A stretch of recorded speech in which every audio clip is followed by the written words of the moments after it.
শেষ পর্যন্ত সমস্ত জ্ঞান আল্লাহ আমার নবীকে দান করেছেন।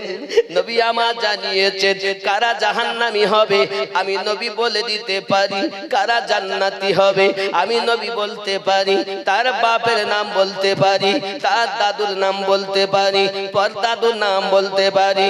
এইভাবে কিয়ামত পর্যন্ত যা তার বংশে কত মানুষ না জন্ম নেবে তাদের সমস্ত তালিকা আমি নবী বলতে পারি। আর তুমি বলছো জানে না? তার মানে তোমার ঈমান হলো ওই দিকে, আর আমাদের শুইতে হবে নবীর দলে, আব্বা আমার নবীর মিল্লাতে। এখন নবী সম্পর্কে যদি আমাদের ধারণা খারাপ থাকে, কবরে যখন আপনাকে আমাকে শোয়াবে আব্বা আমার এমন সময় প্রশ্ন করা হবে কি? সহিহ বুখারী ও মুসলিমে লেখা একটি প্রশ্ন হবে, অন্য অন্য কিতাবে লেখা তিনটি প্রশ্ন হবে। তিনটি প্রশ্ন, প্রথম হলো তোমার রব কে, তোমার দ্বীন কি, তোমার নবী কে। আর একটি প্রশ্ন যেটা হবে সেটি হবে এই তোমার নবী কে। প্রশ্নটা হলো এই ব্যক্তি সম্পর্কে তোমার ধারণা কি ছিল দুনিয়াতে বলো। ভালো করে বুঝুন আমার কথাগুলো। একটি প্রশ্ন, সেটি বুখারী ও মুসলিমে লেখা, একটি প্রশ্ন হবে কবরে মুর্দাকে, নর এবং নারী। একটি প্রশ্ন, সেটি কি? মা কুনতা তাকুলু ফি হাক্কি হাযার রাজুলিন মুহাম্মাদিন সাল্লাল্লাহু আলাইহি ওয়াসাল্লাম, এই ব্যক্তি সম্পর্কে তোমার ধারণা দুনিয়াতে কি ছিল বলো। তাকুলু, কি ধারণা রাখতে বলো। এটা কি ধারণা রাখতে? নবী এটা জানতেন, ওটা জানতো না। নবী যদি অদৃশ্যের সংবাদ রাখবেন তবে কেন আমার নবী পাক এতদিন ধরে অপেক্ষা করলেন? আম্মা আয়েশা রাদিয়াল্লাহু তাআলা আনহার কোনো উত্তর দিলেন না। দেখবেন এগুলো সব দুশমন। এরা মাথায় যতই টুপি দেখ আর দাড়ি যতই লম্বা করুক, জুব্বা যতই গায়ে দেখ, মনে করে নিবেন এদের অন্তরে প্রেম নাই। এরা ওই প্লাস্টিকের ফুলের মতো, দেখতে অতি সুন্দর, সুঘ্রাণ বিহীন, দেখতে সুন্দর, সুঘ্রাণ বিহীন। ঠিক তো দুরূপ মুসল্লি, নবী প্রেমিক, দাবিদার, নবীর মোহাব্বতের সুগন্ধবিহীন। যারা প্রেম করে তারা কখনো বদনাম করে না, আর যারা বদনাম করে তারা কখনো প্রেম, ঠিক না? এ তো সোজা কথা।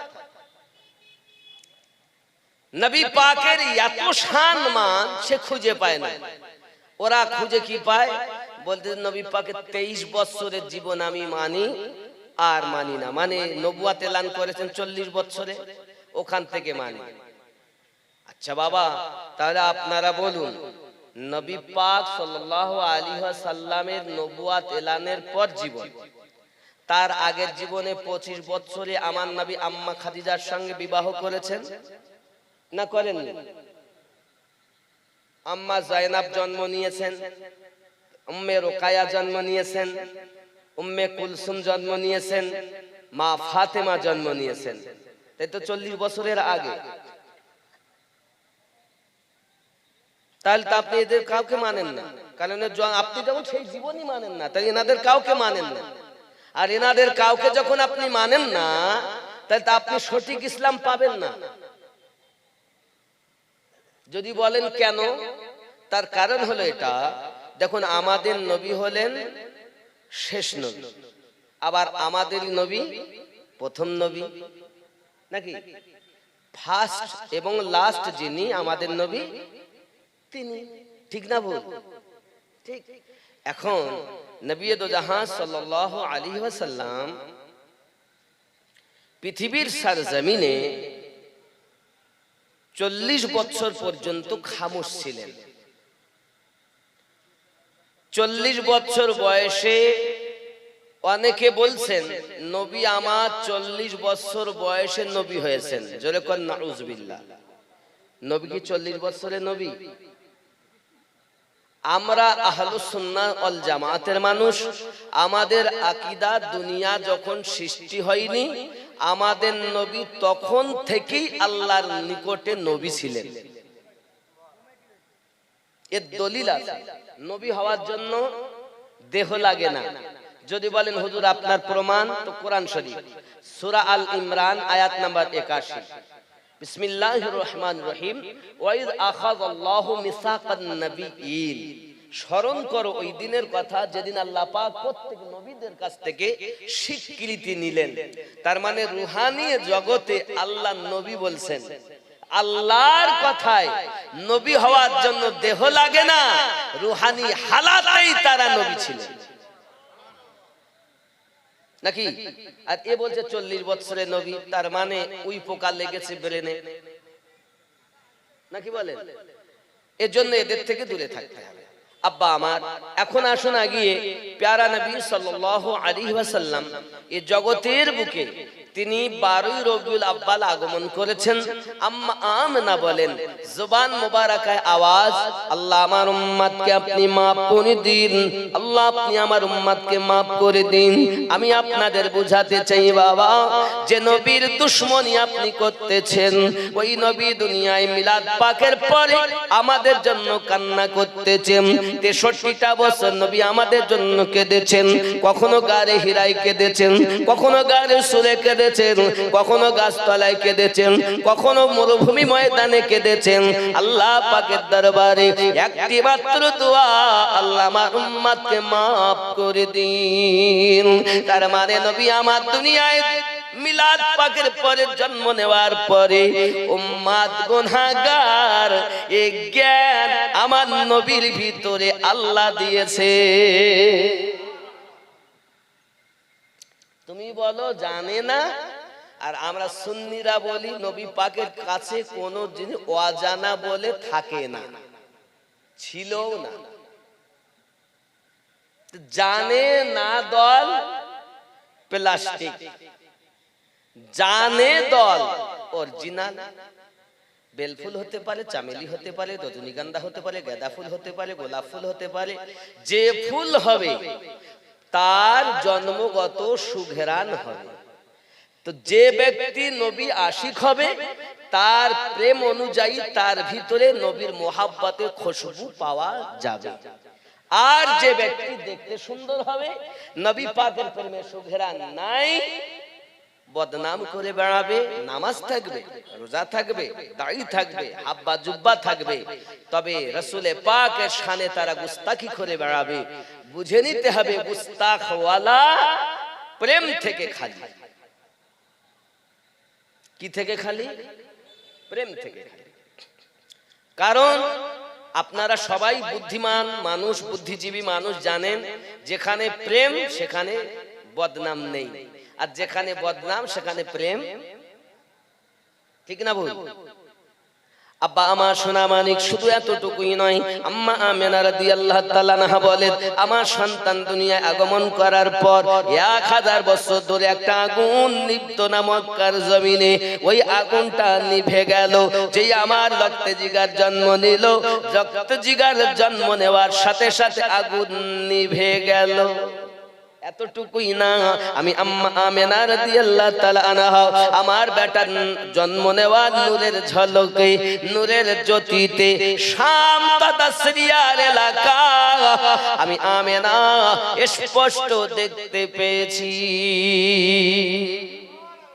এই জন্য গজলে বলা, জামানা দিওয়ানা ও গো মা আমিনা, তোমার লালের নাই তুলনা, মাগো তোমার লালের নাই তুলনা। জামানা দিওয়ানা ও গো মা আমিনা, তোমার লালের নাই তুলনা, মাগো তোমার লালের নাই তুলনা।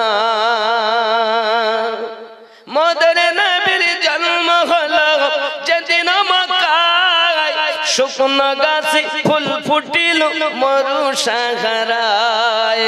মাথা নত করে আল্লাহর দরবারে উম্মতের জানাই শুভ কামনা মাগো তোমার লালের নাই তুলনা জামানা দিওয়ানা ও গো মা আমিনা তোমার লালের নাই তুলনা মাগো তোমার লালের নাই তুলনা জোরে হবে। হঠাৎ করে মায়া আমিনা দেখতে যেন পায় ছেলের নূরে সারা জগৎ আলোকিত হয়। জোরে বলো। কয়েক হাজার মাইল দূর শাম ও সিরিয়ার বাজার, কত গাছপালা পাহাড় পর্বত ভেদ করে আম্মা আমেনা বলেন আমার বেটা নূরের জ্যোতিতে আমি আমেনা সুবে সাদিকের সময়, সুবে সাদিক মানে বোঝেন তো বাবা, গায়ের লোমটাও ভালো স্পষ্ট দেখা যায় না, দূরের মানুষ বোঝা যায় না ভালোভাবে, যায় একটা মানুষ যাচ্ছে কিন্তু বোঝা যায় না, তাকে বলে শুভে সাদিক। আর সেই সময় আম্মা আমেনা বলেন আমার কলিজার টুকরার নূরের জ্যোতিতে হাজার হাজার মাইল দূর শাম সিরিয়ার বাজার আমি আমেনা দেখেছি। নাকি নাকি গো? হঠাৎ করে মায়া আমিনা দেখতে যেন পায় ছেলের নূরে সারা জগৎ আলোকিত হয়। আদব সহকারে নূর নবীজিকে ঘিরে নূরের দল নাই দোলায় মাগো তোমার লালের নাই তুলনা জামানা দিওয়ানা ও গো মা আমিনা তোমার লালের নাই তুলনা মাগো তোমার লালের নাই তুলনা। জোরে বল। আব্বাজি আমার সোনা মানিক এমনি করে আম্মা আমেনা রাদিয়াল্লাহু তাআলা আনহা নিজের সন্তান পেয়ে বড় আনন্দিত। হে বাবাজি আমার সোনা মানিক, চতুর্দিকে সংবাদ আপনার পৌঁছে গেল। বিশেষ করে আপনি কোরআন শরীফ খুলবেন, দেখবেন আবু লাহাবের মতো দুশমন তার দাসীকে বলেছে, দাসী রে আব্দুল্লাহর বেটা মুহাম্মদ সাল্লাল্লাহু আলাইহি সাল্লাম দুনিয়ায় আগমন করবেন, এই সংবাদটা আমায় দিলে আমি তোমাকে মুক্তি দেব। আব্বা আমার কোরআন শরীফ খুলে দেখা যায় সোমবারের দিন আমার নবী পাক সুবে সাদেক আগমন করেছেন। দাসী যাইয়া খবর দেয়, ওগো আমার মুনিব যার জন্য এত রাত এতদিন কষ্ট করি, আজ সেই সন্তান আম্মা আমেনার ঘরে শুভ আগমন করেছি। সঙ্গে সঙ্গে আবু লাহাব বলে, যা দাসী যাও, তুই আমাকে সংবাদ দিলি, আমি তোকে মুক্তি দিলাম। হাদিস শরীফ খুললে পাওয়া যায়, কোরআন শরীফ খুললে পাওয়া যায়। সোমবারের দিন যখন আসে বাবা আমার সারা সপ্তাহ আবু লাহাব আযাব ভোগ করে, সোমবারের দিন তার আযাব কম করা হয়। জোরে বল। আচ্ছা আবু লাহাব কাফের না না ঈমানদার? কথা বলুন। কোরআন শরীফ খুললে তো আপনারা সবাই পড়েন, আল্লাহ পাক নিজেই বলছেন বিসমিল্লাহির রহমানির রহিম তাব্বাত ইয়াদা আবি লাহাবি ওয়া তাবা। ধ্বংস হোক আবু লাহাবের হস্তদ্বয়। পড়ছেন না? আচ্ছা আপনারা বলেন, কাদের জন্য যদি বলা হয় তোর হাত ধ্বংস হয়ে যাক, এটা ভালো না খারাপ? কথা বলেন। আল্লাহ বলছেন ধ্বংস হোক, তাহলে কাফেরের প্রতি ধ্বংসর আয়াত পড়লো নামাজ হয়। জোরে বলে। আরো একটা আয়াত, কুল ইয়া আইয়ুহাল কাফিরুন, নবী আপনি বলে দিন আয় কাফের সম্প্রদায়। কাফেরকে কাফের আপনি বলবেন না তো বলবেন কি? কাফের হওয়ার জন্য কোন জিনিস হারাম বলতে গেলে দলিলে কতঈ প্রয়োজন। দলিলে কতঈ না থাকলে তাকে সাব্যস্ত করা যাবে না। কিন্তু সুফি আনা মতে বলা হয়েছে, তুমি দেখতেছো ওই ব্যক্তিটা কুফরি করছে, তাকে কাফের বলে দূরে না ঠেলে তাকে বুকে ধরে সেই কুফরি থেকে তওবা করে সৎ পথে আনো। যাকে আমরা সহজ ভাষায় বলি, পাপকে ঘৃণা করো, পাপীকে নয়। কি করো? পাপকে ঘৃণা করো, পাপীকে নয়।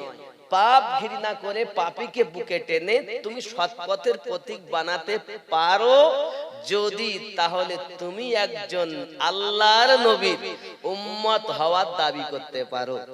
জোরে বলি সুবহানাল্লাহ। কিন্তু এক শ্রেণীর লোক রয়েছে শুধু তারা শরীয়তের ফতোয়া দিতে ব্যস্ত।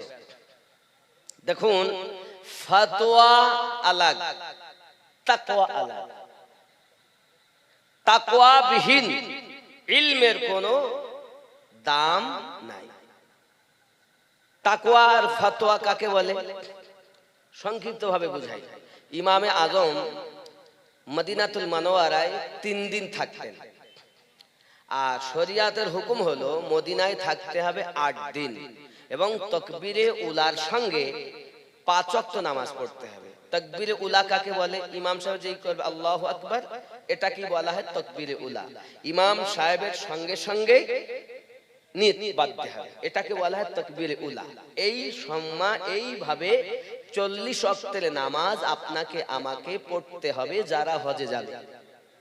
কিন্তু ইমামে আজম 3 দিনের বেশি থাকতেন না। আমার কথা কি বুঝতে পারছেন না? 3 দিনের বেশি থাকতেন না, তার মানে উনি 15 ওয়াক্তের নামাজ পড়ে চলে আসতেন। তখন ভক্তগণ জিজ্ঞাসা করছেন, হুজুর আমরা থাকবো 8 দিন কমপক্ষে, আর আপনি থাকবেন 3 দিন, তার কারণ? ইমাম আজম বলছেন, বাবা দেখো, তোমরা যেটা করো এটা হলো ফতোয়া, এটা কি ফতোয়া, আর আমি যেটা করি এটা হলো আমার তাকওয়া। জোরে বলুন। তখন লোকে জিজ্ঞাসা করলো, হুজুর এই 3 দিন থাকার কারণটা কি দয়া করে একটু বলা যাবে? ইমামে আজম বলেছিলেন, বাবারা আমি নোমান বিন সাবিত, ইমামে আদম আবু হানিফা 3 দিন পর্যন্ত পেশাব না করে, পায়খানা না করে থাকতে পারি। 3 দিন পর্যন্ত পেশাব না করে, পায়খানা না করে আমি থাকতে পারি। 3 দিন যখন অতিক্রম হয়, আমার পেশাবের প্রয়োজন হয়, পায়খানার প্রয়োজন হয়, বাবারা যে গলিতে আমার দয়াল নবী চলাফেরা করেছেন, যে মদিনায় আমার নবী শুয়ে আছেন, ওই মদিনাতে আমি ইমামে আজম পেশাব পায়খানা জায়গা খুঁজে পাই না। তাই আমি মদিনা ছেড়ে অন্য দেশে চলে যাই। তাকওয়া বুঝতে পারছেন? এর নাম হলো তাকওয়া। বলুন সুবহানাল্লাহ। এটা হলো তাকওয়া। আমাদের মধ্যে আছে কি আদব। আব্বা আমার সোনা মানিকেরা, আপনি হানাফি হানাফি করে দাবি করেন, কিন্তু আপনার একবার জানা প্রয়োজন আছে, এই হানাফি মাযহাবের ইমাম নোমান বিন সাবিত রাদিয়াল্লাহু তাআলা আনহু তিনিও পীর ধরেছেন বাবা, তিনিও পীরি মুরিদি করেছেন। ওনার পীরের নাম হযরতে মুহাম্মদ জাফর সাদিক রাদিয়াল্লাহু তাআলা আনহু। চুরি বলুন সুবহানাল্লাহ। ইমাম জাফর সাদিক হুজুরের আব্বার নাম ইমাম মুহাম্মদ বাকার হুজুর। ইমাম মুহাম্মদ বাকারের আব্বা জানের নাম ইমাম জয়নুল আবেদিন হুজুর। ইমাম জয়নুল আবেদিন হুজুরের আব্বা জানের নাম ইমাম হোসেন পাক হুজুর। ইমাম হোসেন পাকের পীরের নাম হযরত ইমাম হাসান পাক হুজুর। হাসান পাক এর পীরের নাম হযরত আলী পাক হুজুর। আর আলী পাকের পীর দয়ার অবতার শেষ জামানার পয়গম্বর নবী মুহাম্মদ রাসূলুল্লাহ সাল্লাল্লাহু আলাইহি ওয়াসাল্লাম। ইমামে আজম করে পাগলা জানি না যে ইমামে আজম তো তার পীর ধরেছেন ইমাম জাফর সাদিককে। এখন ইমামে আজমকে জিজ্ঞাসা করা হয়, তখন বয়স হলো 68 বছর। কয় বছর? এখন পীরি মুরিদির কথা বললে রাগ হয়, কিন্তু ইমামে আজমের বয়স যখন 68, ওনাকে জিজ্ঞাসা করছেন ভক্তরা, হুজুর আপনার বয়স কত? উনি বলছেন আমার বয়স 2 বছর। ইমাম আজম এ কথা যখন বলেছেন, আচ্ছা আপনাদের মধ্যে যারা 68 বছর 70 বছরের বুড়ো আছেন, আপনাকে যদি আপনার ছেলেরা নাতিপুতিরা জিজ্ঞাসা করে বয়স কত, আপনি যদি বলেন 2 বছর, তারা ঠাট্টা করবে না যে দেখেন দাদু আমার সঙ্গে মজাক করছে, দাদু আমার সঙ্গে মস্করা করছে, বলবে কি বলবে? তো ভক্তগণ বলছেন হুজুর আপনি শ্রেষ্ঠ ইমাম, আর আপনার জবান থেকে এরকম মিথ্যা কথা তো শুনতে ভালো লাগে না। হুজুর একটু দয়া করে বলবেন যে আপনি 2 বছর কেন বলছেন? তো ইমামে আজম বললেন, বাবা আমি এই 2 বছর ইমাম মোহাম্মদ জাফর সাদিকের কাছে বায়াত গ্রহণ করেছি, দীক্ষা গ্রহণ করেছি। এই 2 বছর আমার সঠিক জীবন, বাকি আমার 66 বছর হেলায় নষ্ট হয়ে গেছে। আল্লাহ কোরআনে বলেছেন সূরা আল কাহাফের 17 নম্বর আয়াতে, মাই ইয়াহদিল্লাহু ফাহুয়াল মুহতাদি ওয়া মাই ইউদলিল ফালান তাজিদা লাহু ওয়ালিয়াম মুরশিদা। আমি আল্লাহ যাকে হেদায়েত দান করি সে হেদায়েত প্রাপ্ত হয়, আমি আল্লাহ যাকে পথভ্রষ্ট করি পথ প্রদর্শক আউলিয়াকে মুর্শিদ রূপে পাবে না।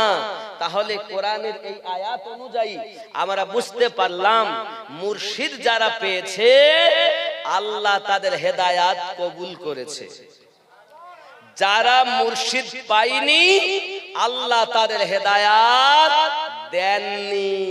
এই কোরআন সূরা আল কাহাফ আয়াত 17। তাহলে ইমামে আজমের হেদায়েত আল্লাহ চেয়েছেন বলে উনি মুর্শিদ পেয়েছেন। ওনার মুর্শিদ কে? ইমাম জাফর সাদিক। 12 ইমামে 6 নাম্বার ইমাম। এগুলো বুঝতে হবে। ও ডালের খোঁজ রাখে না, হাড়ির খোঁজ নাই, ডাল ডাল করছে। ও যদি মনে করে আমি হানাফি, তা আপনাকে বায়াত হওয়া শর্ত, কারণ হেদায়েত সেই পাবে আল্লাহ যাকে দিবে। হেদায়েতের মালিক কে? তাহলে হেদায়েত আল্লাহ যাকে দিবে সেই পাবে, আর মুর্শিদ ওই পাবে যাকে আল্লাহ হেদায়েত দেবে। মুর্শিদ পাইনি মানে আল্লাহ তার হেদায়েত দেননি। আর এখন বলতে গেলে দুঃখ, এই মুর্শিদ সম্পর্কে বলতে গেলে আরো অনেক সময় যাবে, যাক আমি ওটা বলছি না। আমার নবী পাকের জিন্দেগি বলি একটু। দরুদ শরীফ আল্লাহুম্মা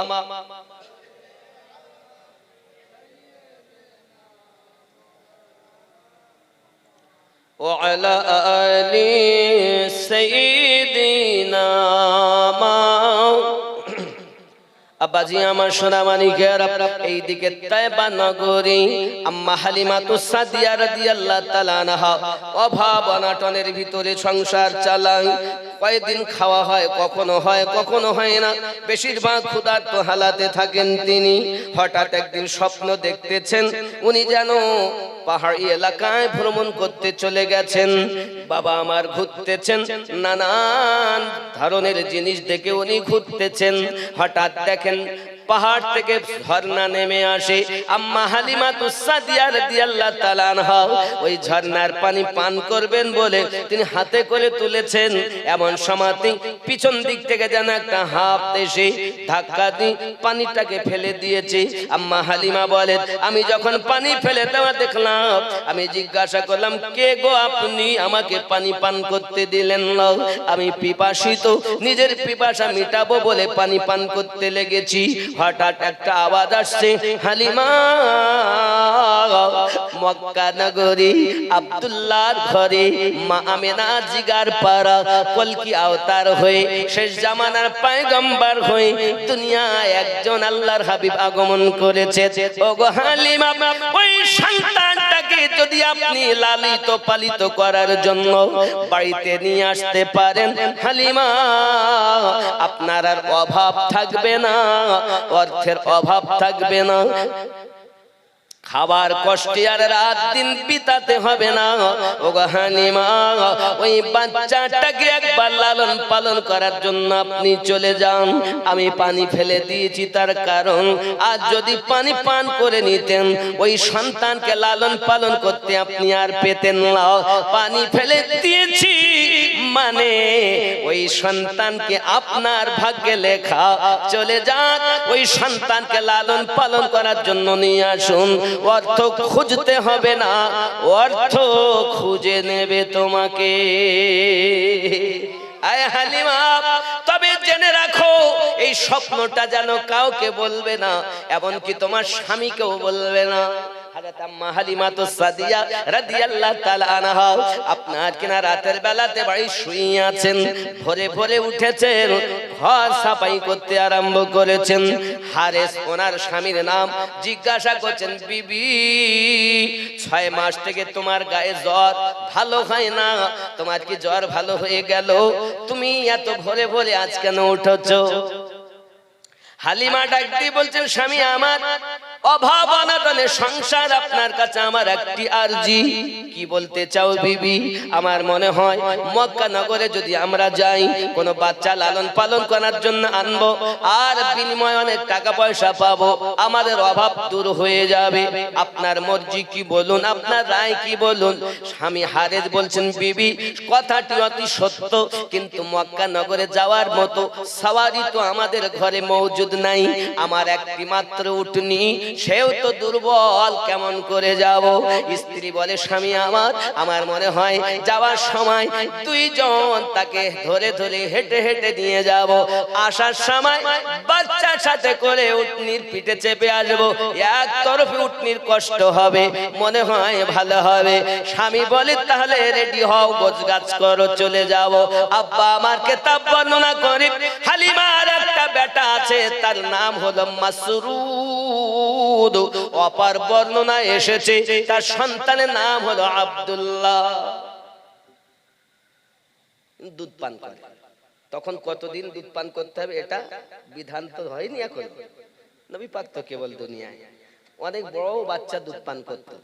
আপনাদের গ্রামে খুঁজলে এরকম পাওয়া যাবে, জায়গা আগেকার মানুষ অনেক 7-8 বছরও মায়ের দুধ পান করেছে, এরকম ছেলে। কিন্তু শরিয়াতের বিধান হলো 2 থেকে 2.5 বছর যখন বয়স হবে, বাচ্চাকে আর দুধ পান করাবে না। কেন? দুধ কি হারাম? না, দুধ হারাম না। তবে কেন শরিয়াত নিষেধ করে? তার কারণ এটাই, যে বাচ্চা 2 থেকে 2.5 বছর বয়স হয়, ওই বাচ্চা বুঝতে শেখে ইনি আমার নানি, ইনি আমার নানা, ইনি আমার দাদা, উনি আমার খালা, এটা ওই বাচ্চা চেনে।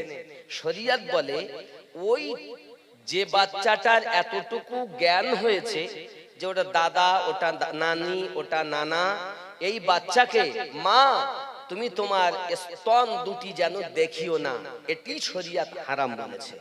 দুধ হারাম না, এটাই দেখানো হারাম। তাহলে একটি সন্তানের জন্য যদি এতটি পর্দা করতে হয়, আদব করতে হয় মাকে, তাহলে পর পুরুষের হাত ধরে মেয়ে চলে যাবে বাজারে, এটা কি জায়েজ হবে? কথা ভালো করে বুঝবেন। তাহলে বাপজি, শরিয়ত কার নাম? শরিয়ত বাজারে যেতে নিষেধ করিনি, স্কুল কলেজে যেতে নিষেধ করিনি, তবে বলেছে তুমি তোমার আদবকে বজায় রাখো। কেমন?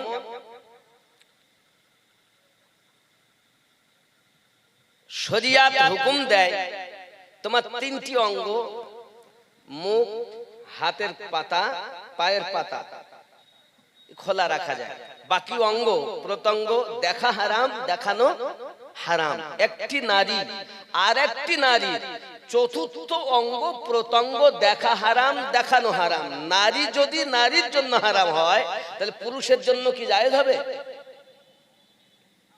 কথা বুঝতে পারছেন? শরিয়ত বলছে চতুর্থ অঙ্গ প্রত্যঙ্গ একটি নারী আর একটি নারীর জন্য যদি দেখা এবং দেখানো দুটি যদি হারাম হয়, তাহলে পুরুষের জন্য কোনো মতেই জায়েজ হবে না। এগুলো খেয়াল রাখতে হবে। বাজারে যেতে নিষেধ করিনি, বলেছে তুমি তোমার পর্দাকে বজায় রাখো, তুমি তোমার পেট খুলে যেও না, মাথা খুলে যেও না, তুমি তোমার পিঠ আলগা করে যেও না। কারণ আজ মায়েরা বেপর্দায় চলার কারণে আজ বেশি ধর্ষিতা হচ্ছে, আজ বেশি সমাজে জেনা হচ্ছে, ঠিক কিনা বলেন? এর কারণ হলো এটা। আমি একটি উপমা দেই আপনাদেরকে, দেখবেন যার বাড়িতে মাছ রান্না থাকে, তার বাড়ির পাশে মাছ যদি আপনি আনেন, তো দেখবেন বেশিরভাগ বিড়াল, বিড়াল, বিড়াল বোঝেন তো, বাড়ির পাশে ম্যাও ম্যাও করে। ও বলছে ম্যাও সুযোগ পেলে খাও। বিকল চকে এখানে জলসা, আপনি মাছ রান্না করেছেন, করে রেখে এসেছেন, মেহমান আছে, বলে চলো একটু আমিনুদ্দিন উঠেছে, এখন আমিনুদ্দিনে একটু ওয়াজ শুনে পরে এসে খাবো। হাঁড়ি ছিল ভালোভাবে ঢাকা হয়নি, জানালা খোলা, দরজা খোলা। বাড়ি গিয়েছেন রাত, জালসা শেষ করে আমার আমিরুল ভাই আমার পরে উঠবেন, বক্তব্য শুনে গেছেন, গিয়ে দেখছেন মাছ নাই, রান্না করা মাছ সব শেষ। দোষটা কার? বিড়ালের দোষ? কার দোষ?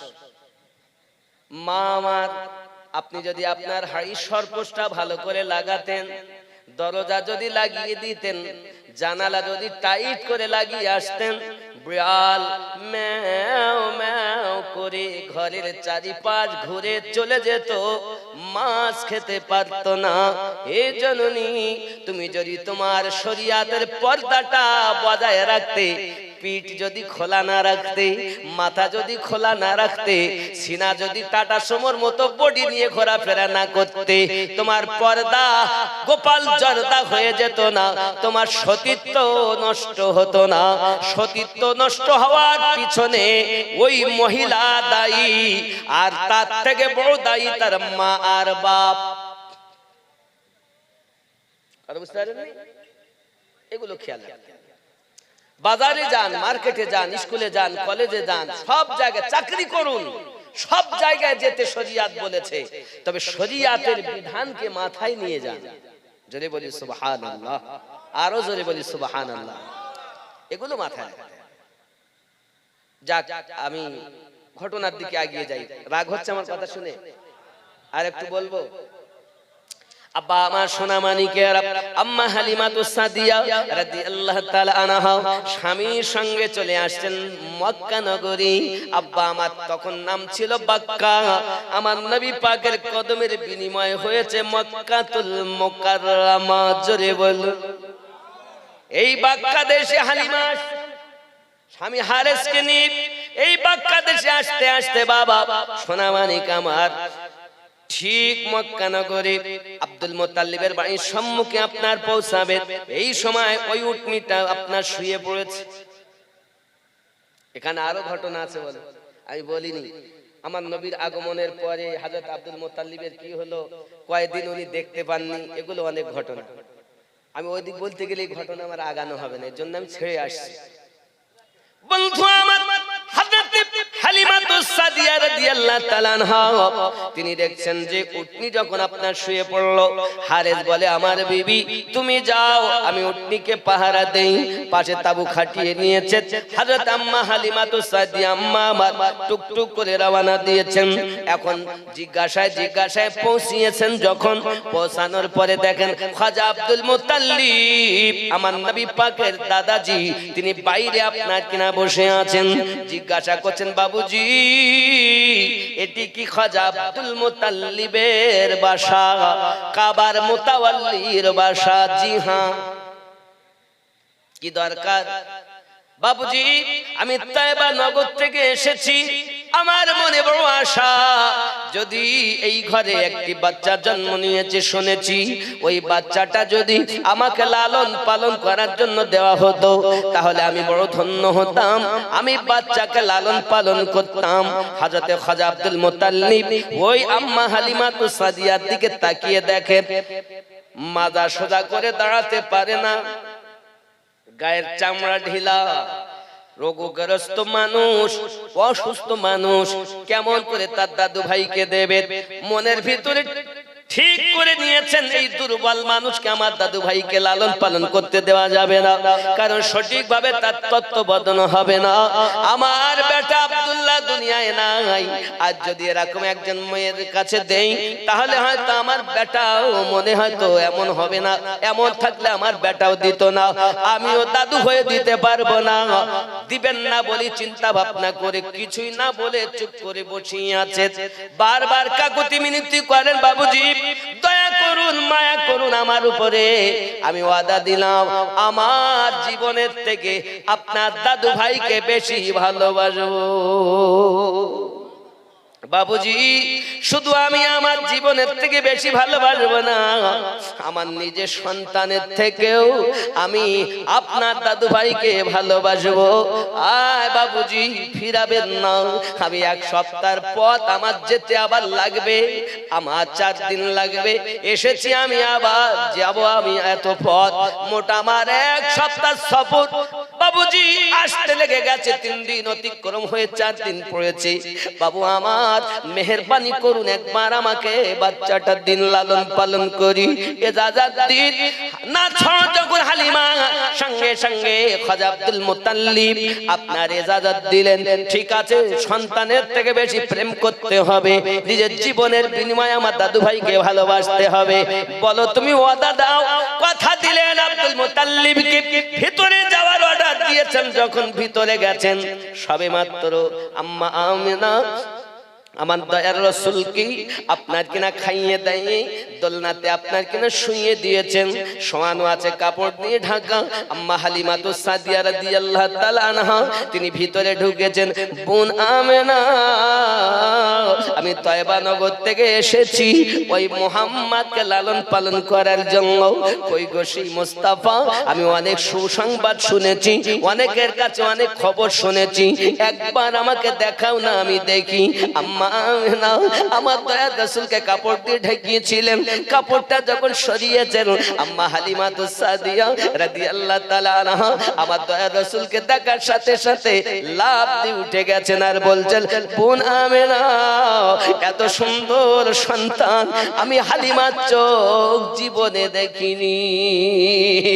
ও বোন আমেনা এই সন্তান দেখতে যে এত সুন্দর বাচ্চা, যার চেহারা দেখতে দেখতে আমি হালিমার পথে আসা কষ্টগুলো সব ভুলে গেছি। প্যারা নবী সাল্লাল্লাহু আলাইহি ওয়াসাল্লাম কি চট করে আপনার কিনা কোলে নিয়েছেন।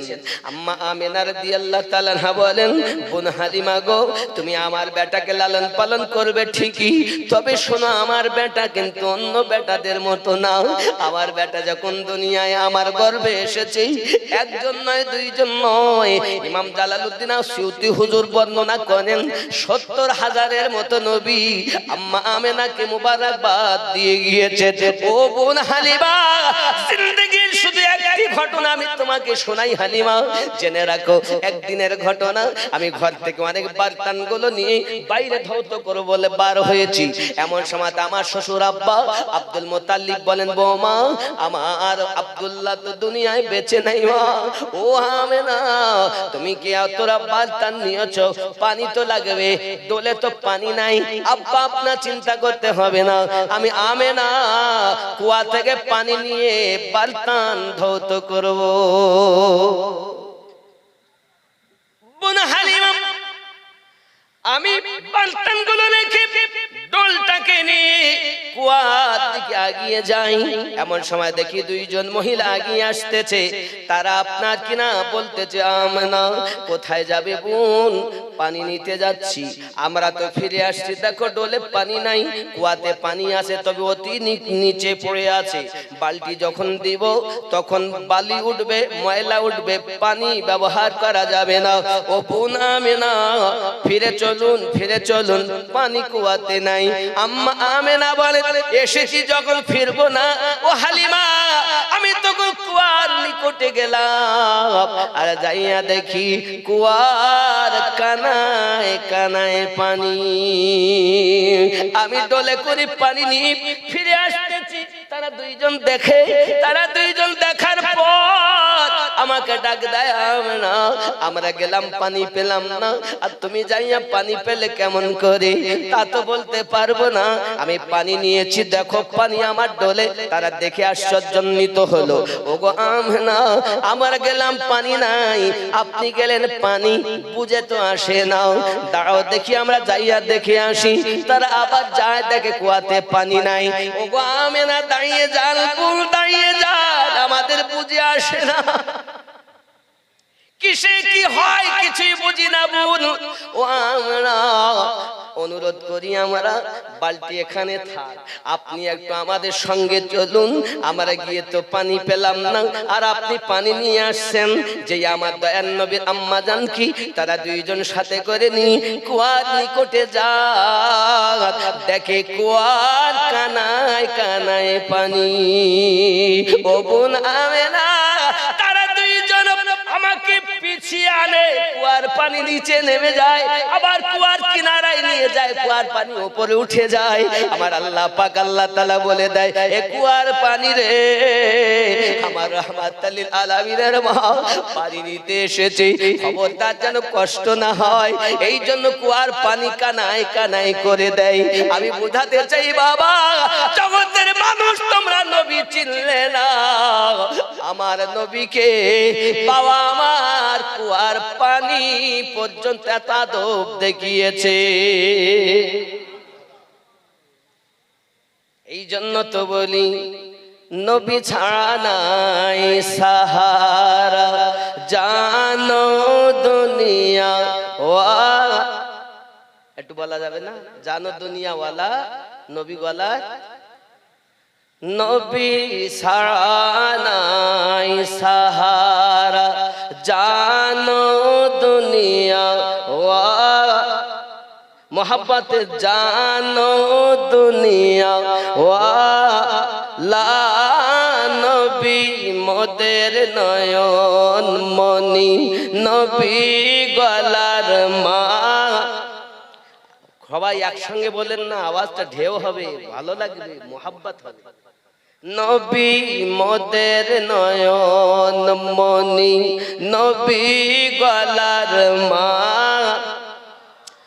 নবী ছাড়া নাই সাহারা। জোরে কোন সুবহানাল্লাহ। আদম থেকে ঈসা নবী,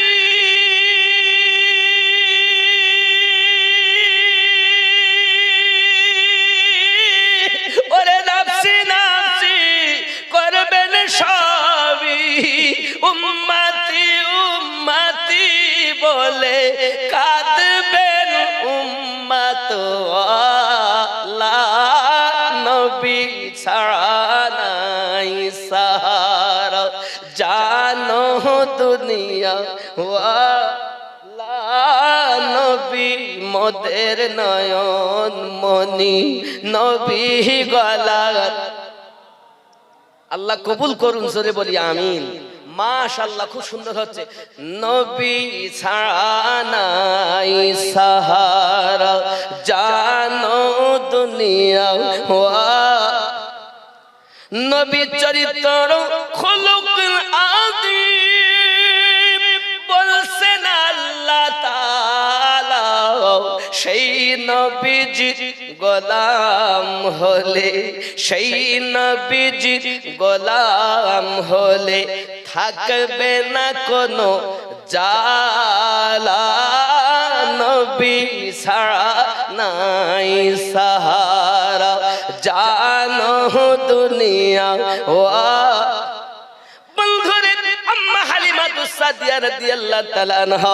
এই ঘটনা যখন শুনেছেন বড় আনন্দিত হয়েছেন।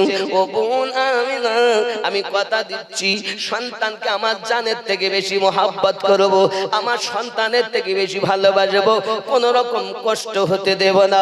আব্বা আমার 2 মাস 2 বছরের জন্য সময় নিয়ে আমার দয়াল নবীকে আম্মা হালিমাতুস সাদিয়া রাদিয়াল্লাহু তাআলা আনহা আপনাকে নিয়ে আসতেছেন। নিয়ে যখন এসেছেন, যেখানে আছে স্বামী, যেখানে আছে ওই উটনি, এমন সমাতে তাবুর কাছে গেছেন। গিয়ে দেখতেছেন স্বামী হারেস বিবি হালিমাকে চিনতে পারে না। স্বামী সঙ্গে সঙ্গে বলছেন, হালিমা তুমি কে, তুমি কে, কোথা থেকে এসেছো, কে তুমি? বলে আমি আপনার বিয়ে করা স্ত্রী হালিমা। না, আমার বিবি হালিমা তো এমন নয়, আমার বিবির 6 মাস থেকে গায়ে জ্বর, সারা রাস্তা কষ্ট করে করে এসেছে, বসেছে, আবার এসেছে, অতি দুর্বল, গায়ের চামড়াগুলো ঢিলা। আমার হালিমা দেখতে তো এত সুন্দরী নয়, তুমি তো আমার হালিমা মনে হয় না। তখন বিয়ে করা স্ত্রী হালিমা চোখের পানি জড়িয়ে কান্না করে আর বলে, স্বামী গো আপনি আমাকে দূরে ঠেলে দিবেন না, এই কয়েক মিনিট বা কয়েক ঘন্টার কথা, কিছুক্ষণ আগে আপনার কাছ থেকে গেলাম আর আপনি আমাকে অস্বীকার করছেন কেন? আমার ব্যবহারে আপনি কষ্ট পেয়েছেন নাকি? আমার কোনো ত্রুটি হয়ে গেল নাকি? এমন কথা আপনি বলছেন কেন? না, তোমাকে আমার হালিমা মনে হয় না। আমার হালিমা চামড়া গায়ের ঢিলা হয়ে গেছে, জীর্ণ শীর্ণ, মাথা সোজা করতে পারে না।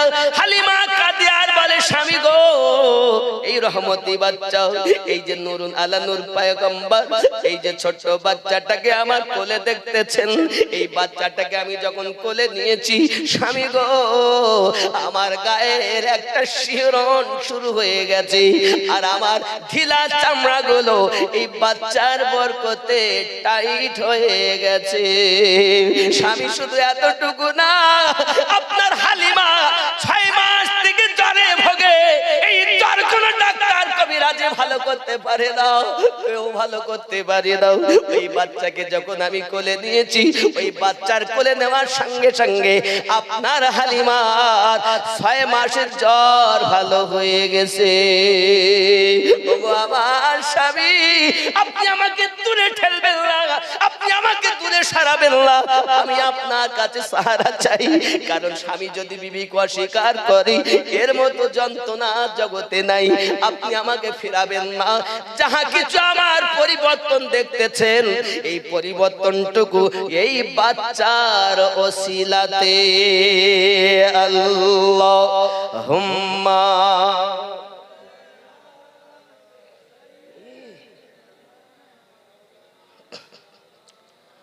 ওয়া আলা আলি সাইয়্যিদিনা আম্মা হালিমা তো সাদিয়া রাদিয়াল্লাহু তাআলা আনহা আমার দয়ার রাসূলকে নিয়ে তাঁবুর ভিতরে প্রবেশ করেছেন। আর আমার শিশু নবী মুস্তাফাকে স্তনের দুধ পান করাবেন বলে আপনি তাঁবুর ভিতরে উনি ঢুকেছেন।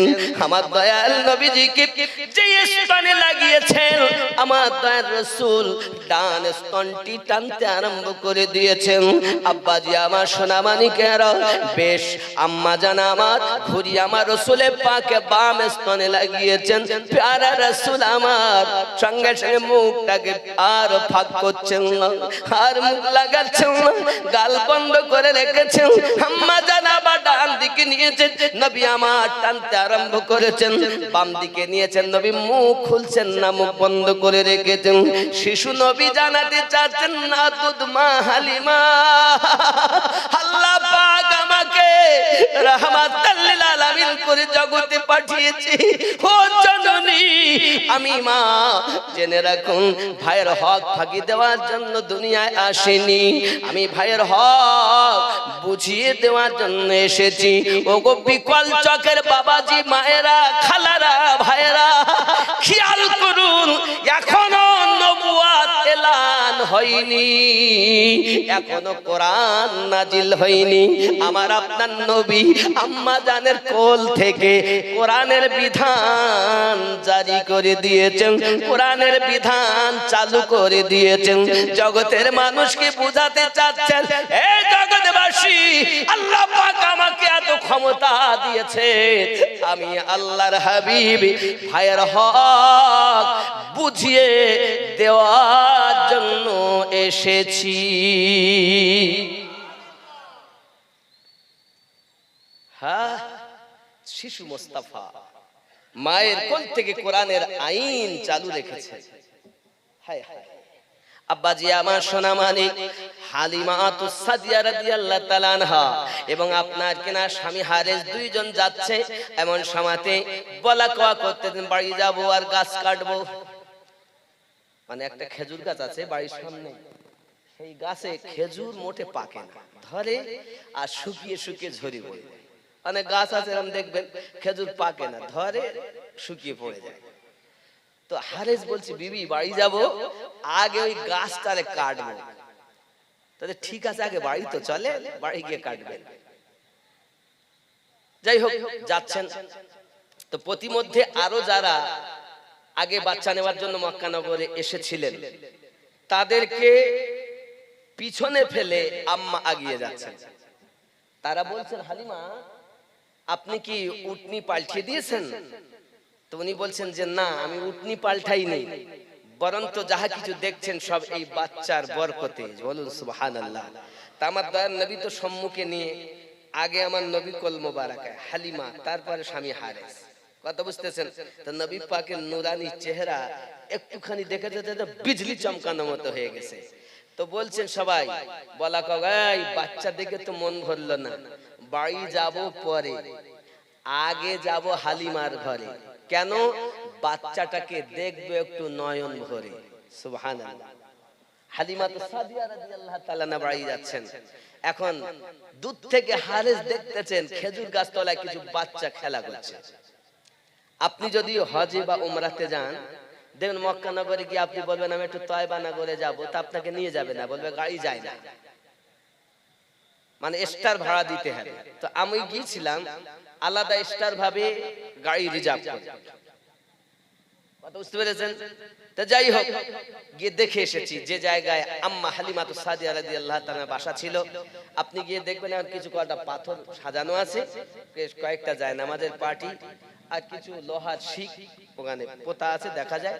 আশেপাশে সব ওই মোটামুটি লম্বা লম্বা কাটা বাবলা বন বলে না, যারা গজলে শুনেছেন, তোর মুস্তাফাকে দে না মাগো সঙ্গে নিয়ে যাই, বাবলা বনের ছায়ায় নিয়ে বসবো মোরা ঘিরে,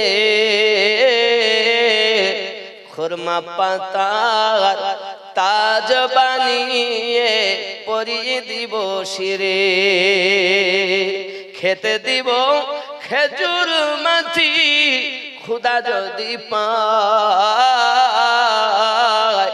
দুম্বার দুধ পাতার ঠোঙায় আম্মা দিব পিপাসায়। জোরে বললো তাই বানাগর। আব্বা আমার নবী পাককে নিয়ে যখন পৌঁছালেন, তো গাছের তলায় কয়েকটা বাচ্চা দেখে, হারেস কি ব্যাপার, বাচ্চা কেন? হারেসকে দেখে, তাদেরকে দেখে বাচ্চাগুলো সরে যায়। গাছতলায় গিয়ে উটনি রুকে গেছে, গাছের দিকে তাকিয়ে দেখে গাছে খেজুর পেকে যেন রস টপকে পড়তেছে। জোরে বলুন। হালিমা তো বুঝতেই পেরেছেন যে স্বপ্নে আমাকে বলেছিল, হালিমা বাচ্চা যদি তুমি কোলে পাও, অর্থ তোমাকে খুঁজতে হবে না, অর্থ তোমাকেই খুঁজে নেবে। জোরে বলুন। হালিমা তো বুঝতে পারছেন, কিন্তু স্বামী তো আর বুঝতে পারছেন না। যাই হোক, বাপজি আমার উনি বড় খুশি, হারেস বড় খুশি। আমার নবীকে নিয়ে পৌঁছিয়ে চিন্তা করছেন আমার সে বেটা মাসরুদ কোথায়, আব্দুল্লাহ কোথায়। পাশের বাড়ি জিজ্ঞাসা করছেন সে আমার মাসরুদ কোথায়। মাসরুদ মানে দুটি নাম এই কারণে বলছি, দুটি নাম বর্ণনায় এসেছে, কেউ বলেছেন মাসরুদ, কেউ বলেছেন আব্দুল্লাহ। তো আমার আব্দুল্লাহ কোথায়? তো আব্দুল্লাহ কই, বাড়িতে ঘরে শোয়ানো ছিল। এই এক সপ্তাহ কই আমরা তো দেখতেই পাইনি। আম্মা হালিমা চিন্তা করতেন তাহলে আমার বেটার কি কোনো ক্ষতি হয়ে গেল, আজ এক সপ্তাহ আমি নেই, খাইনি দাইনি, কি হালাতে আছে তাও জানি না। এখন দরজাটা ঠেলে ভিতরে যায়, তো আব্দুল্লাহ চোখ খুলে দেখছেন তার গালে যেন এখনো কে যেন দুধ পান করিয়ে গেল না, গালের কানা, ঠোঁটের কানা ভিজে। তো হালিমা জিজ্ঞাসা করলেন, বাবা আব্দুল্লাহ তুমি এখনো শুয়ে আছো? মা এই তো আমি কেবল শুয়ে ঘুমিয়েছি, আর ঘুমের হালাতেই তো আপনার দুধ পান করছিলাম, আপনি কেবলই তো আমার থেকে স্তন টানলেন, তারপর দরজা খুলছেন, আমি চোখ খুলেছি। বলুন সুবহানাল্লাহ। এই আমার আল্লাহ পারেন না? আসহাবে কাহাফ, আপনি সূরা কাহাফ খুলে দেখুন, 7 জন আল্লাহর ওলি, পাশে একটা কুত্তা। কোনদিন হলে সে বর্ণনা বলবো, অনেক লম্বা ঘটনা সেটা। তা আসহাবে কাহাফের একটি কুত্তার নাম হলো কিতমির। তো এক ঘুমে 309 বছর ঘুমিয়েছিলেন। কত বছর? 309 বছর। কোরআন আল্লাহর ওলিদের পাওয়ার এখন লোকে স্বীকার করে না। ওই কোরআনে সূরা আল কাহাফ খুলে দেখবেন, 7 জনের মধ্যে সবথেকে বড় যে ছিল তার নাম হলো মাকসালমিনা। কোরআন তাফসীর খুলে দেখবেন, বাদশা দাকিয়ানুসের জামানায়। তাই মাকসালমিনা এবং আরো সঙ্গে 6 জন, একটা কুকুর, কুকুর বোঝেন তো, কুত্তা কুকুর বোঝেন তো, কুকুর সঙ্গে যান, সঙ্গ ধরেছে। তখন মাকসাল মিনা বলছেন, এই কুকুর, তোর স্বভাব খারাপ, তুই কুকুর দেখলে ডাকবি আর আমাদের যাওয়া হবে না গন্তব্য স্থানে, বাদশার লোকজন আমাদের দেখে ফেলবে, তুই আওয়াজ দিলেই তারা উঠে যাবে আর আমাদের গন্তব্যে যাওয়া হবে না, তুই চলে যা। তখনই কুত্তা আল্লাহর কাছে আরজি জানে, আল্লাহ আমাকে জবান দাও, আমি একটু কথা বলি, জোরে বলুন। আল্লাহ পাক কুত্তাকে জবান দিলেন, আর ওই কুত্তা তখন মাকসাল মিনা সঙ্গে আরো 6 জনের সঙ্গে কথা বলছে, জোরে বলুন না। কি বলছেন? ওগো আল্লাহর বন্ধুগণ, আমি কুত্তা, কিন্তু আমার স্বভাব ডাকাডাকি করা, কিন্তু আমি আপনাদের কদমে আরজি জানাই, আমি আপনাদের সঙ্গে কখনো বেয়াদবি করব না, অনুরোধ করি আপনাদের সঙ্গ যেন আমাকে ছাড়াবেন না।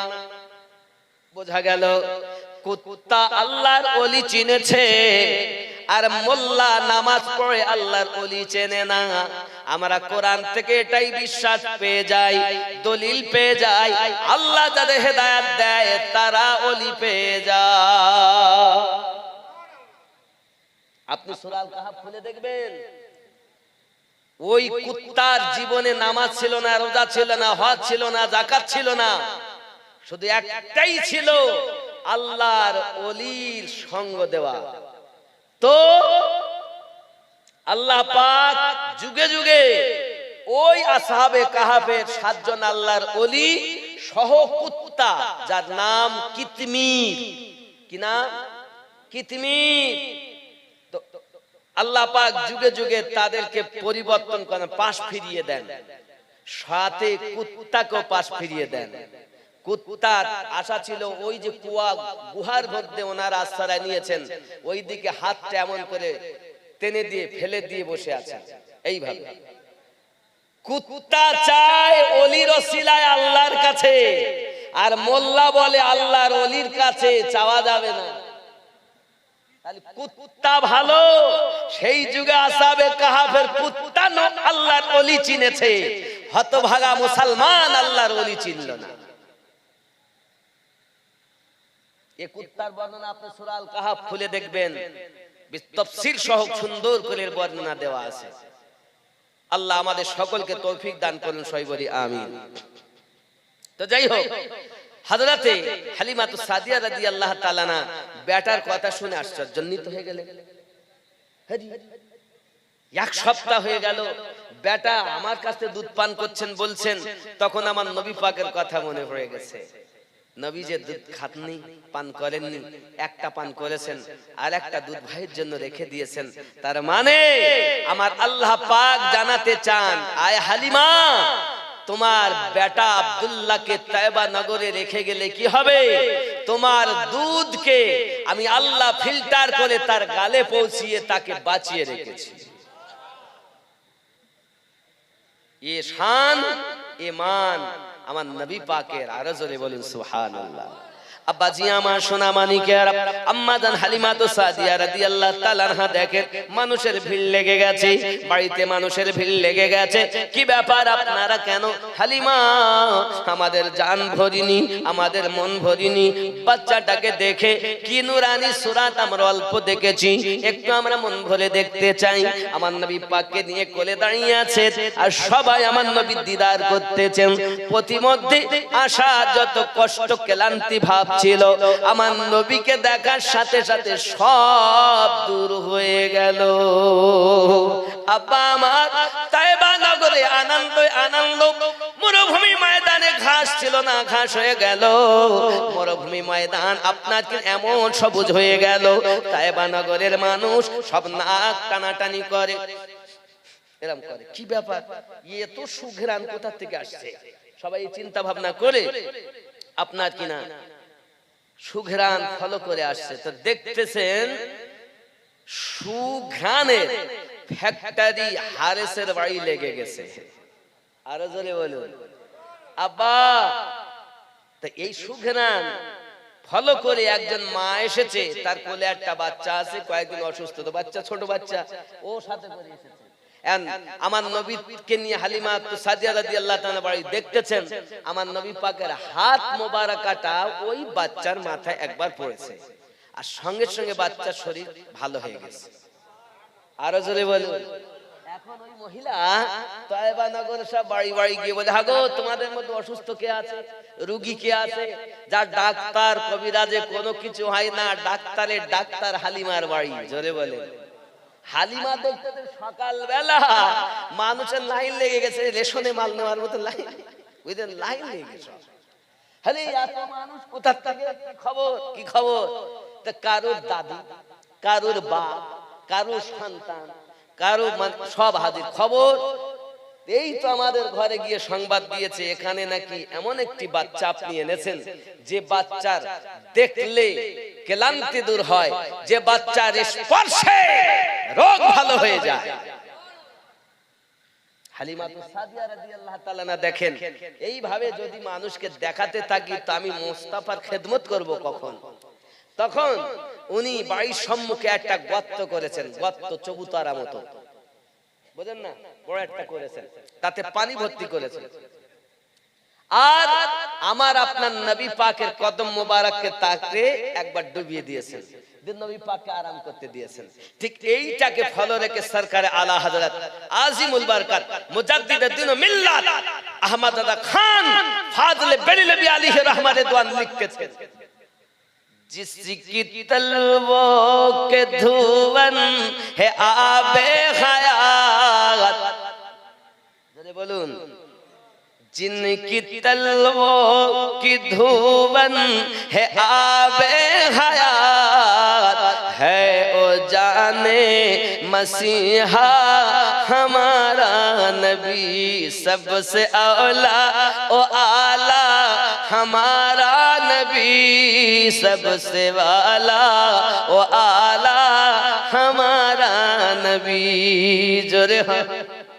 सारे ऊंचों में ऊंचा समझी जिसे, है उस ऊंचों से ऊंचा हमारा नबी, सब चमक वाले उजलों में चमका किए,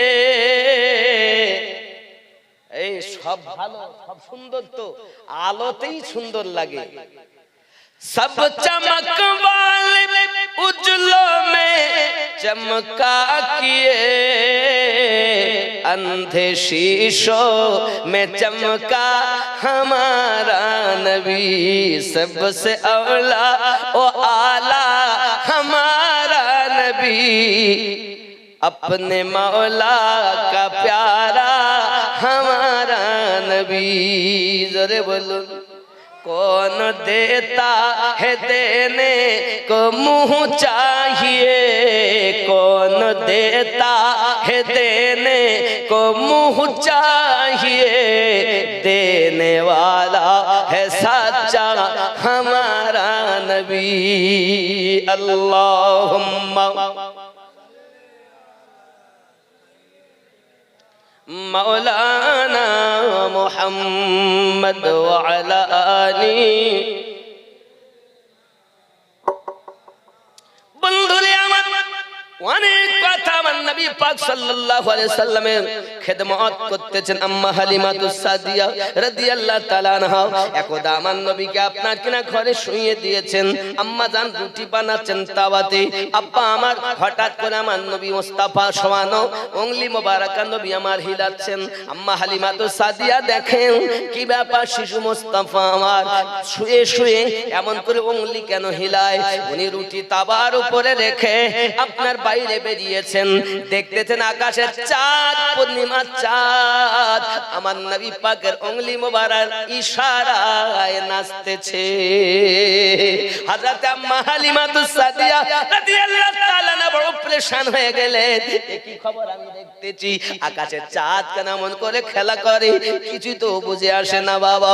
ওরে আমার সোনা মানিকেরা, ঠিক এইটা কি গজলের ভিতরে বলা আছে, শিশু নবী শুয়ে শুয়ে আকাশে তাকায়, জান্নাতের হুর গেলে মান সালাম জানায়, নবীর কি ইশারায় গাছে সে সালাম জানায়, নবীর এক ইশারায় গাছে সে সালাম জানায়, আসমানের চাঁদ জাগার খেলনা মাগো তোমার লালে নাই তুলনা, জামানা দিওয়ানা ও গো মামিনা তোমার লালের নাই তুলনা, মাগো তোমার লালের নাই তুলনা।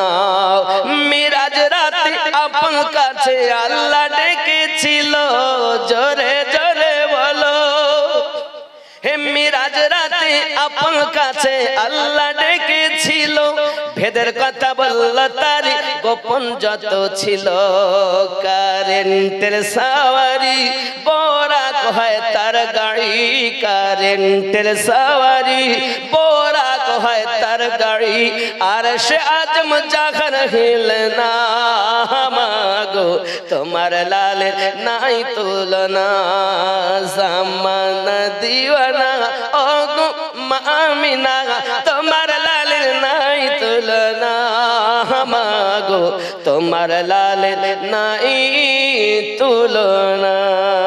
জোরে হবে আব্বা আমার সোনা মানিক, আম্মা হালিমা তো সাদিয়া রাদিয়াল্লাহু তাআলা আনহা হঠাৎ পিছন দিকে তাইয়া দেখেন স্বামী হারে আসতেছে, ও স্বামী আমার চাইয়া দেখুন একবার আকাশের দিকে, পূর্ণিমা চাঁদ দুলতেছে, আমার শিশু মুস্তাফা অঙ্গলি যেদিকে করতেছে আকাশের চাঁদ ওই দিকে ঝুঁকতেছে।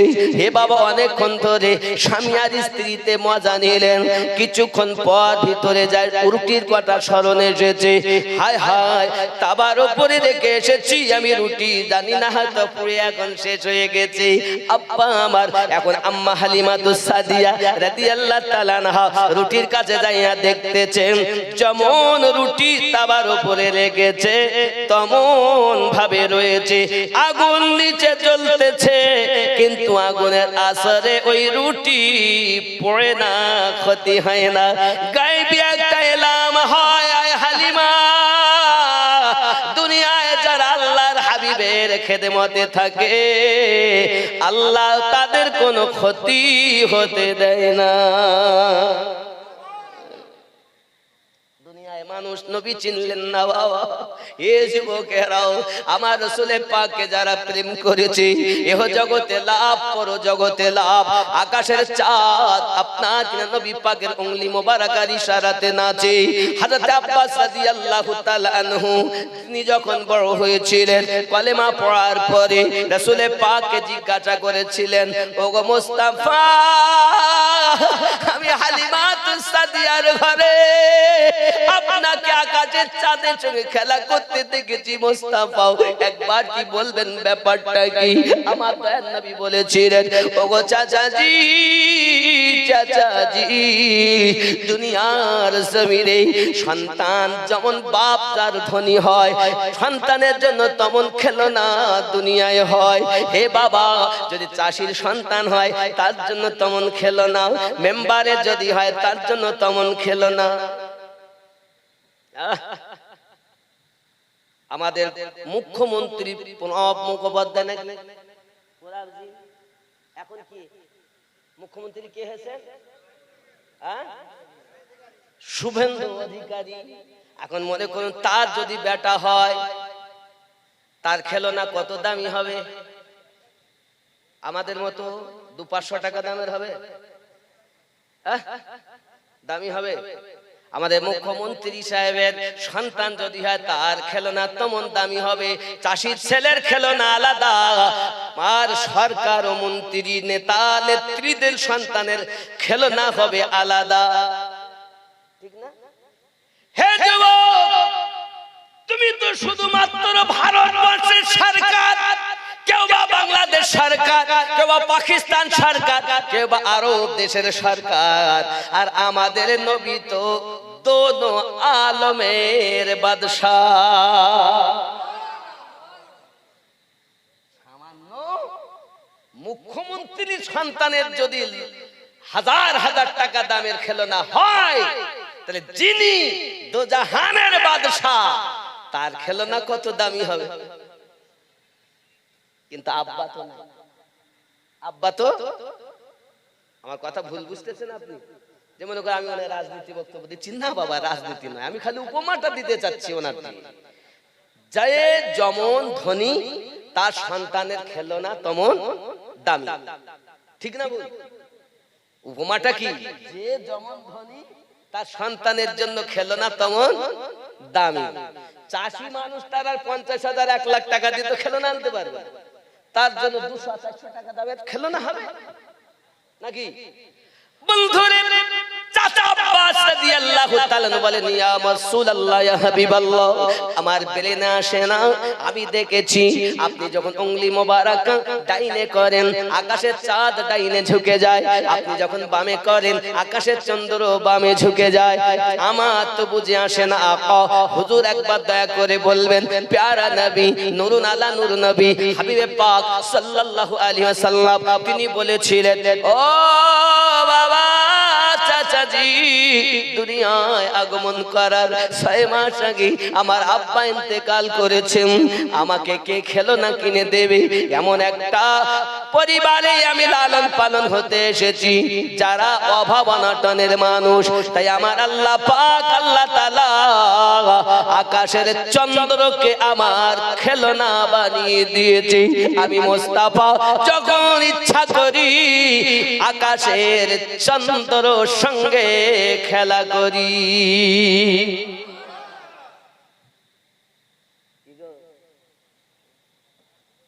আছে আমার নবী পাকের খেলনা যেমন দামি, দুনিয়ায় কোন মানুষের এমন খেলনা হবে? আমার রাসূলের পাকের শান কে দিয়েছেন? আল্লাহ মহান, জোরে কোন সুবহানাল্লাহ। আব্বা আমার এমনি করে অনেক ঘটনা, আব্বা আমার এক এক করে আমার নবী পাকের কয়েক বছর আবার গেলেন, নিয়ে এলেন, 4 বছরের আবার মিয়াদ, 2 বছর হয়ে গেছে ঘটনা অনেক। এখন একদিন আব্দুল্লাহ বকরি চড়াতে গেছেন, তার সাথীরা জিজ্ঞাসা করছেন, নাক টানাটানি করছেন, কি রে তো জামাদি এত সুগন্ধ কোথা থেকে? আব্দুল্লাহ বলছেন, এই যে গন্ধ তোমরা পাচ্ছ, সুগন্ধ পাচ্ছ, এটি আমার ভাই পালিত আমার আম্মার একটি সন্তান যার নাম মুহাম্মাদুর রাসূলুল্লাহ সাল্লাল্লাহু আলাইহি ওয়াসাল্লাম। ও বা ভাইরা, আমার সেই ভাইয়ের দেহ মোবারকা থেকে এরকম সুগন্ধ পাওয়া যায়। জোরে বলুন নারে তাকবীর, নারে রিসালাত, নারে রিসালাত, নারে হায়দারি। হযরত মাওলানা আমিনুল ইসলাম চতুর্বেদী সাহেব, নারে তাকবীর, উঠুন ইয়া নবী। আসসালামু আলাইকা ইয়া রাসূল, সালামু আলাইকা ইয়া হাবিব, সালামু আলাইকা, সালাওয়াতুল্লাহ আলাইকা ইয়া রাসূলুল্লাহ।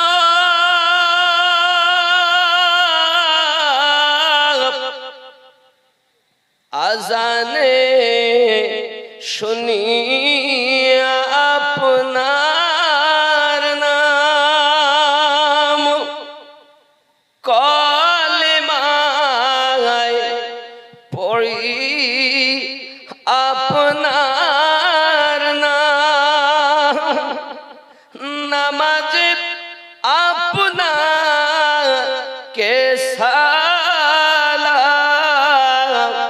আপনি যে নূরে মুজাসসাম, ইয়া নবী সালামু আলাইকা ইয়া रसूल सलाम अलैका या हबीब सलाम अलैका सलावातुल्लाह अलैका दर्दी गो ओ गो दरूदी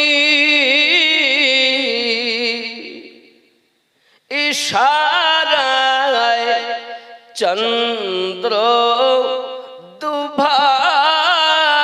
হয় আদেশে পাথর কথা কয় সত্য কি কখনো চাপার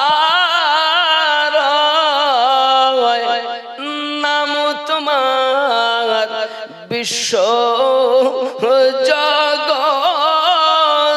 জগৎময় নবী সালাম আলাইকা ইয়া রাসূল সালাম আলাইকা ইয়া হাবিব সালাম আলাইকা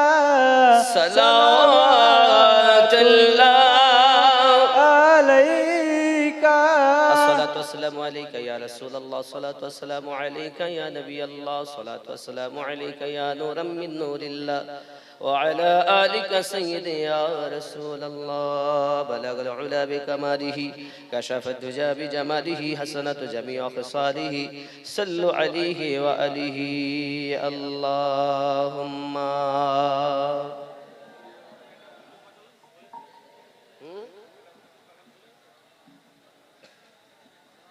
উর্দু কালাম বাবজি আমার রসুলে পাকের পেশাব মোবারকার বর্ণনা করেও শেষ করা যায় না এত মহান আল্লাহ আমাদের নবীকে বানিয়েছেন যদি বলি সুবহানাল্লাহ আরো জোরে নবী দোজাহান সাল্লাল্লাহু আলাইহি ওয়াসাল্লামের হার আদায় পৃথিবীর জমিন এমন তুলনাবিহীন हम नाते नबी पढ़ के तकदीर जगा लेंगे हम नाते नबी पढ़ के तकदीर जगा लेंगे एक रोज हमें आका तैबा बुला लेंगे हम नाते नबी पढ़ के तकदीर जगा लेंगे देखेंगे वो घर अपना जन्नत की बहारों में जो आज दरूदों को होठों पे सजा लेंगे एक रोज हमें आका तैबा में बुला लेंगे हम नाते नबी पढ़ के तकदीर जगा लेंगे जरे हवे जो गौस की महफिल में बैठेंगे अकीदत से जो गौस की महफिल में बैठेंगे अकीदत से दोज़ख की मुसीबत से वो खुद को बचा लेंगे एक रोज हमें आका तैबा बुला लेंगे हम नाते नबी पढ़ के तकदीर जगा लेंगे जरे हबीब ख्वाजा के वसीले से मैदान क़यामत में ख्वाजा के वसीले से मैदान क़यामत में हम जैसे गुलामों को सरकार बचा लेंगे एक रोज हमें आका तैबा में बुला लेंगे हम नाते नबी पढ़ के तकदीर जगा लेंगे एक रोज हमें आका तैबा में बुला लेंगे एक रोज हमें आका तैबा में बुला लेंगे। एकदम शेष बोली। वो जीते जी दुनिया में जन्नत का मजा लेंगे, वो जीते जी दुनिया में जन्नत का मजा लेंगे। जो माँ को खुश रखेंगे, जो माँ की खुश रखेंगे और माँ को दुआ लेंगे, एक रोज हमें आका तैबा बुला लेंगे। वो जीते जी दुनिया में जन्नत का मजा लेंगे। जो बाप को खुश रखेंगी, माँ की दुआ लेंगे, एक रोज हमें आका तैबा में बुला लेंगे। जोरे हवे ও জিতে জি দুনিয়া মে জান্নাত কা মজা লেंगे। ও জীবদ্দশাতে জান্নাতের মজা নেবে যে বাপকে খুশি রাখবে আর মায়ের দোয়া নেবে। জোরে বলুন। আল্লাহর হাবিব বলেন, সন্তান যদি মায়ের দিকে মায়ের নজরে একবার তাকায় কবুল হজের সওয়াব, বাপের দিকে তাকায় কবুল হজের সওয়াব। মায়ের কদম নিচে জান্নাত, বাপ জান্নাতের দরওয়াজা। বাপকে খেদমত করুন, মায়ের খেদমত করুন। পীর মুর্শিদের কাছে বায়াত হয়ে সঠিকভাবে উপাসনা করে ইবাদত করে দুনিয়া থেকে ঈমান নিয়ে কবরে যান। আল্লাহ যেন তৌফিক দান করেন, সবাই বলি আমিন। বাপজি, সবাই আমরা ছোট্ট করে একটু দোয়া করি, যেহেতু বিদায় নেব, বিদায় পালা হতেও পারে। ছোট্ট দোয়া আমার সঙ্গে পড়ুন। তাওবা আস্তাগফিরুল্লাহ রাব্বি মিন কুল্লি যামবিন ওয়া আতুবু ইলাইহি লা ইলাহা ইল্লাল্লাহু মুহাম্মাদুর রাসূলুল্লাহ সাল্লাল্লাহু আলাইহি ওয়াসাল্লাম। আল্লাহুম্মা আমিন। আল্লাহু রাব্বু মুহাম্মাদিন সাল্লাল্লাহু আলাইহি ওয়াসাল্লাম নাহনু ইবাদু মুহাম্মাদিন সাল্লাল্লাহু আলাইহি ওয়াসাল্লাম সালাতান ওয়া সালামান আলাইকা ইয়া রাসূলুল্লাহ। इलाही रहम फरमा मुस्तफ़ा के वास्ते, या रसूल अल्लाह करम कीजिए खुदा के वास्ते। मुश्किल हल कर शही मुश्किल कुशा के वास्ते, करबलाई रद शहीदी करबला के वास्ते। रब्बना ज़लमना अनफुसना व इन लम तग़फिर लना व तरहमना लनकुनन्ना मिनल खासिरीन। आमीन सुम्मा आमीन। बहक ला इलाहा इल्लल्लाह मुहम्मदुर रासूलुल्लाह सल्लल्लाहु अलैहि वसल्लम। সবাই আমাকে সালাম দেন। ওয়ালাইকুম আসসালাম ওয়া রাহমাতুল্লাহি ওয়া বারাকাতুহু। আমিও আপনাদের জন্য সালাম দেই। আমার মাদ্রাসা রিসালে সওয়াব 10ই চৈত্র আপনাদের দাওয়াত যাবেন। পারলে সদস্য হয়ে থাকবেন, কিছু না পারলে একটু দোয়া দিবেন। আমি সালাম দেই। আসসালামু আলাইকুম ওয়া রাহমাতুল্লাহি ওয়া বারাকাতুহু।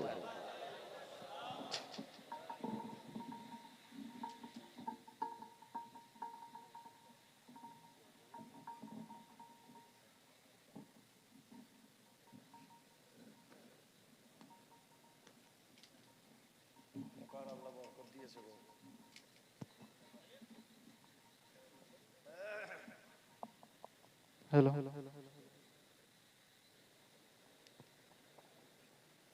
এখন আমাদের মধ্যে এসে উপস্থিত হয়েছেন আমাদের আজকে এই জলসা